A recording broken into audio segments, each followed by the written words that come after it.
সম্রাট এখন এদিকে মাকে মালা পরাচ্ছে। আজকের এই মালাটা কিন্তু একজন দিদিভাই মানে যারা আমাদের একজন ফেসবুক ভিউয়ার্স মাকে এটা পাঠিয়েছেন পুজো দিতে। কালকে আমাদের মায়ের জন্য পার্সেল এসেছে। পার্সেলে কি এসেছে জানো? এই যে রেডিমেড রাবড়ি। রেডিমেড রাবড়ি বলতে সমস্ত কিছুই রেডি করা, কোনো কিছু ভাবে হয়তো বানাতে হবে। তুমি সিস্টেমটা জানো কিভাবে বানায়? না, লেখা আছে, দেখো লেখা আছে। রান্নাঘর করতে হবে না, আমি গতকালকে এসে পরিষ্কার করে গেছি রান্নাঘর। আর তাও আজকে মুছে নিও। ধুলোটা তো হবেই, ছাদের পাশে না ধুলো হয়ে যায়। আমি এই 2-3 দিন যে কবার ঠাকুর ঘরে উঠেছি আমি পরিষ্কার করে গেছিলাম। হ্যাঁ, মায়ের রান্নাঘরটা নোংরা হলে কেমন লাগে দেখতে। কিছু করার নেই তো, জানলাগুলো খোলা না, আমাদের তো শাটার নেই, ধুলো মানে জন্মের ধুলো উড়ে উড়ে আসে। তাই তো তুমি শুরু করার আগে পরিষ্কার করে নাও, আমি মাকে মালা পরাই।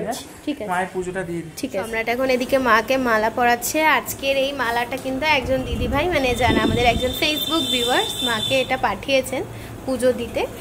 আর এছাড়াও ফল পাঠিয়েছে, দুধ পাঠিয়েছে, অনেক কিছু কিনে দিতে বলেছে মাকে। সেই জন্য আমরা ওনার কথা মতন সমস্ত জিনিসপত্রগুলো এনে মাকে পুজো দিয়ে দিচ্ছি। আর উনি এই কথাও জানিয়েছে যে যতক্ষণ না আমাদের পুজো কমপ্লিট হবে উনি উপোস করে থাকবেন। পুজো হয়ে গেলে মানে ওনার জিনিসগুলো নিবেদন করে পুজো হয়ে গেলে তারপরে উনি খাবার খাবেন। এইটা কার মালা? সব মায়েরই, অনেকগুলো মালা এনেছে তো।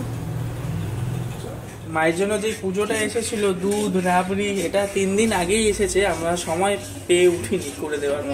এই রাবড়িটার সিস্টেম হচ্ছে দুধটাকে হালকা গরম করে, তারপর এইটার যে মাপ আছে এটা 100 গ্রামের, তো 100 গ্রামের এই রাবড়ির প্যাকেট 500 ml দুধেই করতে হয়। তো 500 ml দুধটাকে প্রথমে হালকা গরম করে নিতে হয়, তারপরে হচ্ছে এইটাকে দিয়ে দিয়ে হালকা হালকা করে মিশিয়ে মিশিয়ে বয়েল করতে হবে 10 মিনিট মতন। তারপর নামিয়ে ঠান্ডা হলে ফ্রিজে রেখে দিতে হবে, ঠান্ডা ঠান্ডা তারপর সার্ভ করা যাবে। তো আমাদের তো সকালের পুজো হয়ে গেছে, আবার দুপুরবেলা মানে আমাদের মায়ের 4 বার পুজো হয়। সকালের পুজোটা অনেক সকালে হয়ে যায়, দুপুরবেলা আবার দুপুরবেলায় ভোগ দেওয়া হয়। তো আজকে দুপুরবেলা এই রাবড়িটা আমাদের দেওয়া হবে। এখন বানিয়ে একটু ঠান্ডা করে আমরা ফ্রিজে ঢুকিয়ে দিয়ে ডেলিভারি পত্র করতে যাবো, আমাদের ঘরে যা যা কাজ আছে ওগুলো করবো। আর রাবড়িটা বানাতে গিয়ে কি হয়েছে তুমি দেখাও। রাবড়িটা বানাতে গিয়ে হাঁড়িটা যাই হোক কোনো কারণে হাঁড়িটা এই পুড়ে গেছে। ও পায়েস টাইস করে, কখনো হয়নি, কখনো হয়নি, এই প্রথমবার আমার সাথে এরকম হলো। ঠিক আছে, হতে পারে কোনো আমরাই হয়তো কিছু ভুল করেছি মায়ের কাছে। এইরকম ভাবে কোনোদিন করে যায়নি, আমি পায়েসও করেছি, কখনো এরকম হয়নি। উফ বাবা, তখন দুপুরবেলা ঠাকুর ঘরের কাজ করে এত হাঁপিয়ে গেছিলাম, তারপর অর্ডার পত্র ডেলিভারি করে ভীষণ ঝামেলার একটা কাজ। এখন এই যে মুখে একটু পিলিং সলিউশন রেখেছি, তার কারণ আমার মুখে অনেক ট্যান হয়ে গেছে।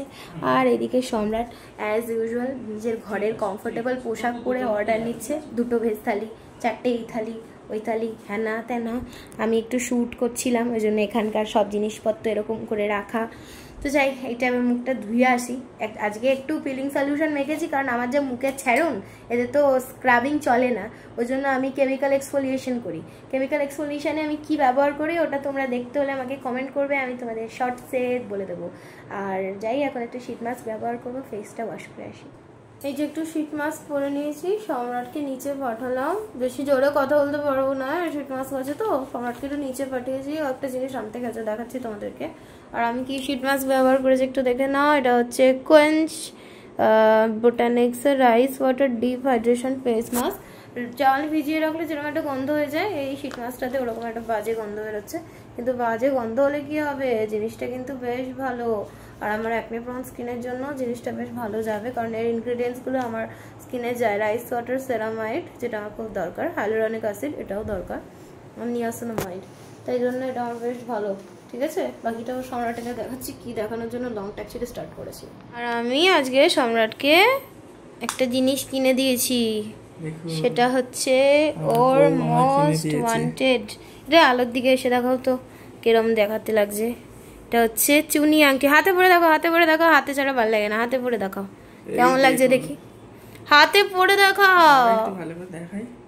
খুব সুন্দর জিনিস, হাতে ছাড়া ভালো হয়ে যাচ্ছে না। এইটাও নিজে নিজে বানিয়েছে, এটা আমি বানিয়ে দিয়েছি। আর আমার হাতে নিজে নিজে না, আমাদের কোনো কিছুই কারণ নিজে না, আমাদের সবই একসাথে বানিয়ে দিয়েছে। আবার ও বানিয়ে দিয়েছে, আমরা সবাই দুজনে একসাথেই করি যা করি। এই দেখো, একটু ধরো আমার হাতটা দেখে কেমন লাগছে, আমার হাতটা কেমন লাগছে একটু জানান তো। আমার হাতটা কিন্তু খুব সুন্দর লাগছে, দেখো নেল পালিশটা চেঞ্জ করার পর।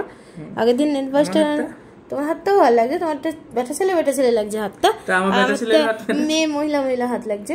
আর ও কেন ভাই এরকম কথা বলতে বলুন তো, মুখের মধ্যে ফেস প্যাক মেখে আছে। ফেস প্যাক, শীত মাছ। ভালো লাগছে হাতটা, খুব সুন্দর লাগছে। শুধু বড়লোক বড়লোক লাগছে না? বলে না, আমি এমনি বলছি বড়লোক বড়লোক লাগছে। জীবনে প্রথমবার করলাম। জীবনে প্রথমবার বানানো পাথর দিয়ে সোনার। আবার এটা ভাববেন না কেউ যে সোনার আংটি প্রথমবার পরলাম জীবনে, পাথর দিয়ে সোনার আংটি প্রথম। সোনার আংটি প্রথমবার মানে হ্যাঁ পার্মানেন্ট ভাবে পরবো এটাই প্রথম, জীবনে প্রথমবার বলাই যায়। কারণ এখন এমনি যে বিয়ে বাড়িতে পরে বক্স আংটি, ওই আংটিগুলো ছিল জীবনে, এইরকম আংটি ছিল না। আমারও সেম, কিন্তু আমি রেগুলার পরতাম আংটি, কিন্তু কি হতো কিছুদিন পরতাম খুলে দিতাম, এরকম ব্যাপার ছিল না। বলবো না মিথ্যা কথা, মিথ্যা কথা বললে মুখে পোকা পড়বে। ঠিক আছে চলো খেতে চলো, এবার যাই। গুড নাইট বলে দাও ভিডিওতে। গুড নাইট, বাই বাই, আবার কালকে দেখা হবে।